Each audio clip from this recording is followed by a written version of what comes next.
Wait, hold on. I've heard this. This sounds familiar. Where did this music come from again?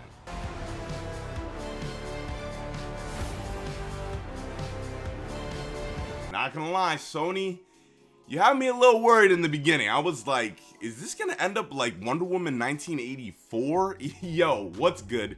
You already know I'm KenWal, and the PlayStation Showcase finally came, and boy, did the AAA games bring it. Ragnarok, Spider-Man 2, Wolverine, and Forespoken. So with that being said, let's go over everything announced and my critiques of the show. Before we begin, allow me to give you a friendly reminder to like this video, and if you end up enjoying it here on my channel, know that I post the best gaming news, rumors, and discussions. Other links in the description box below. Thank you guys. PlayStation kicked off the show with a brand new trailer for Metroid Prime 4.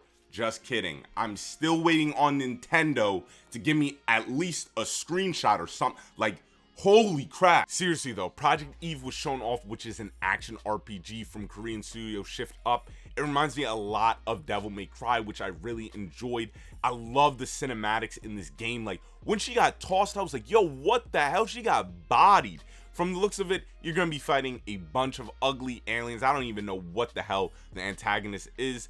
Like many of the games that were part of the show, a lot of details are still being kept under wraps. Lastly, I don't think this was an exclusive. I think this will be a multi-platform game. Okay, so Gran Turismo 7 finally got a release date. Oh, what are you doing? It's way too early to talk about the next-gen games. Next up was a brand new gameplay trailer for the Borderlands spin-off game, Tiny Tina's Wonderlands. If you're into that, then I'll leave a link in the description box below because it doesn't make sense to really break this down. The game will be released though next year on March 25th. A new story-focused Forespoken trailer was shown off, and we also got more details like the writers behind the game. Wait, isn't this the chick from Charlie's Angels? Hopefully this game is the exact opposite of that. Anyways, the game is being written by some big vets, which is very good to hear. The writers are Gary Whitta, most notably known for Rogue One, Amy Hennig, the Uncharted series, Allison Reimer, and Todd Stashwick. The game will have two main locations of New York and Athia. I gotta say, this game reminds me a lot of Doctor Strange with a girl, and I'm all in for it. It looks amazing, and you will be catching me playing this as soon as it comes out, which is spring 2022.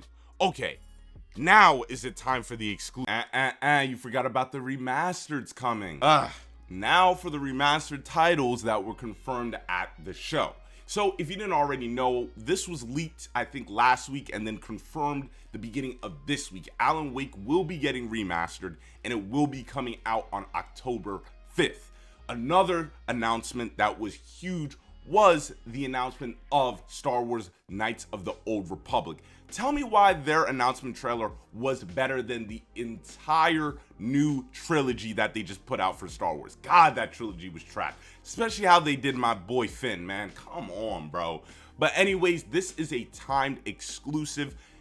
Sadly, there wasn't any other details on when it will be coming on other platforms, but I do think when it comes out, it will also be available on PC as well. In addition, Naughty Dog plans to release the Uncharted Legacy of Thieves collection for PlayStation 5 and PC next year. We finally got a full trailer for the GTA 5 Enhanced Edition.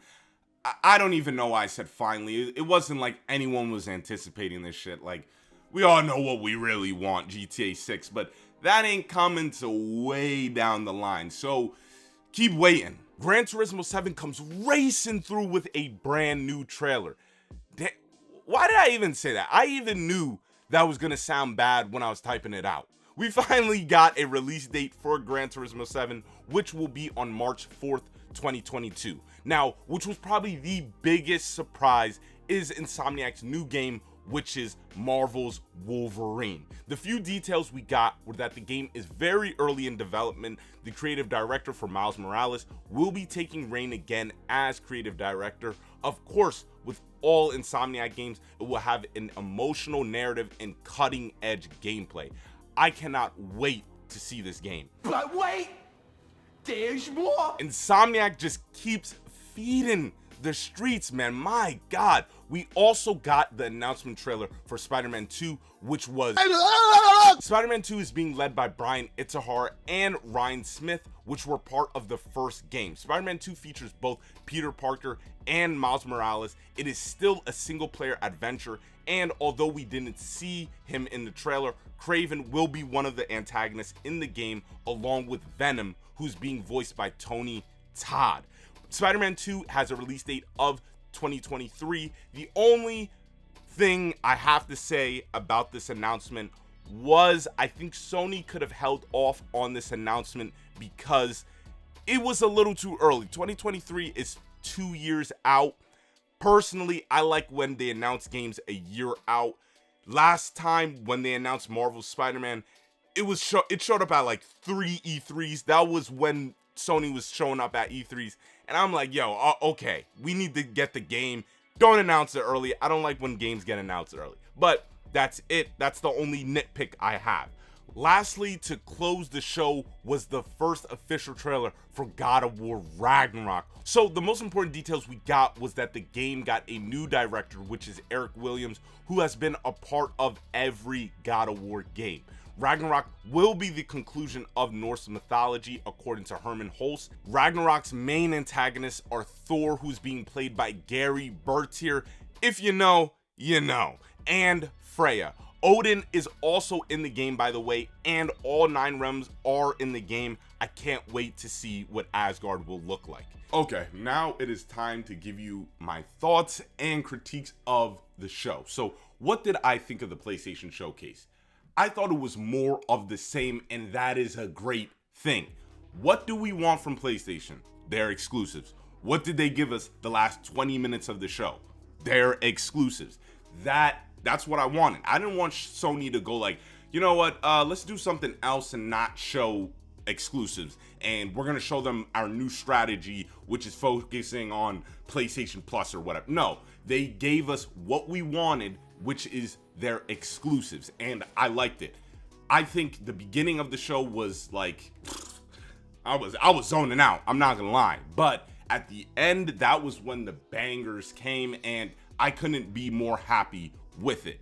Now, when I compare to the Xbox show, I loved both equally, and it made me realize something, which is I'm not talking about the people who can't afford both consoles. I'm talking to the people that are ride or die for Xbox and PlayStation.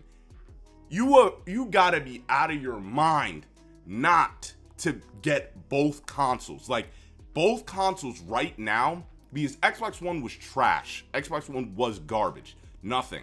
So it was the PlayStation 4. Right now, it is really looking like both platforms give you a unique and great experience. Xbox got the Game Pass and Bethesda and all these unique, different kind of games. Then PlayStation, you got the exclusives that give you top-notch storytelling. Like, why wouldn't you get both when you can? Like, I'm sorry, I'm done with this console war bull. Like, yo, you're missing out on so much fun if you're sticking to one console and hating on the other console. Like, that shit makes no sense to me. In conclusion, this show was great. It was exactly what I wanted. I need a time machine though, so I can get into 2022. Like I said in a previous video, early 2022 is going to make a lot of gamers broke because this is jam-packed like never before. Let me know what you are excited about. As always, you already know I'm KenWal. Remember to like and subscribe, and I'll see you soon.